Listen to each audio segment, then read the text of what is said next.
Hello and welcome. My name is Ali Goff. I'm the owner and founder of Goff Legal, and this is part of our series on gifting. I want to talk about the not so sexy, tax efficient, lifetime exemption gifting. Let's talk about maybe restrictions on gifting because it is not always appropriate to just hand over a truckload of money, assets, and resources to your family. Not that you don't love them. And this has nothing to do with love. Sometimes it's because you love them that you want to maybe put a little more thought and attention into how people get gifted money.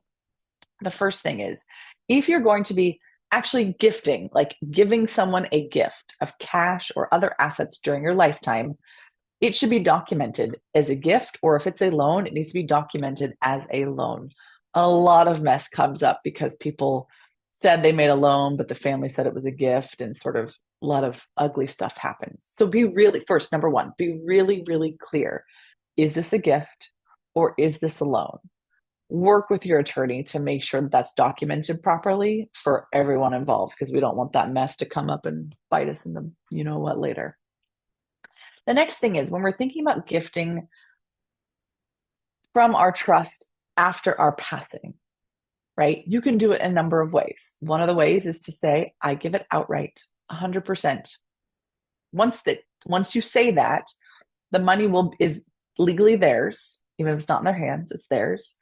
And then once they receive it, they can do whatever they want with it, but so can their creditors.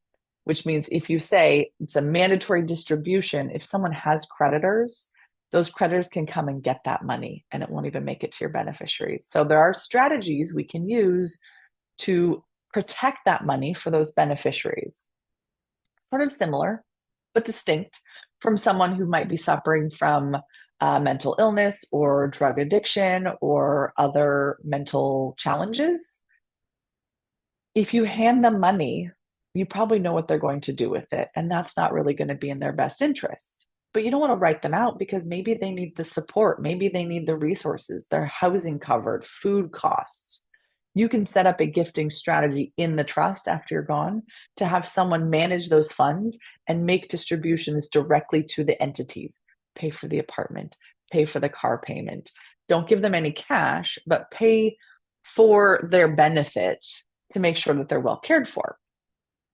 Similar, but also a little bit different, is our special needs beneficiaries.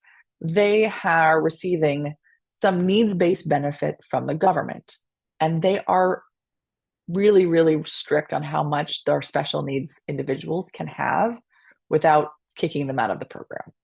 So we can set up a trust, a special needs trust, a discretionary trust that holds the assets and makes discretionary distributions to them, sometimes to them, and sometimes paying for expenses for them so that they can stay on their benefits. So we just talked about three kind of big ways that we might want to deal with gifting.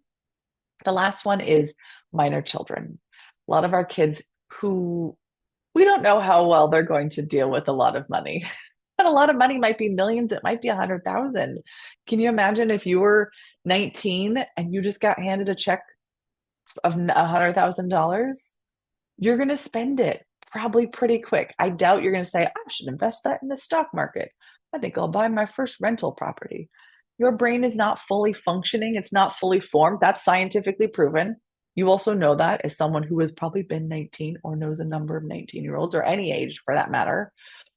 They're not ready. They're not mature enough for it. So we can either make some distributions for their benefit or time periods, right? I'm going to give them a third at 19 or a third at 20 or a third at 30, whatever you want to be. It's very customized. That's how we do our plans.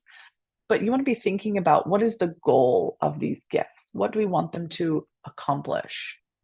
Then your plan will mirror those sorts of things. So it's really important as your gifting strategy, not just talking about gifting during your life or getting stuff out of your estate, but how is it getting to the beneficiaries? And that's one of the things that we can help you with. That's one of the things an attorney would strategize with you. You tell us the goal, you tell us the family dynamics and the concerns you have, and we come up with a legal strategy and a set of documents that will help you accomplish that. If you have questions about this, our website is the best way to find information about scheduling an appointment with someone on our team. Oh, gofflegal.com. Go there. I'm sure it's linked somewhere on the video.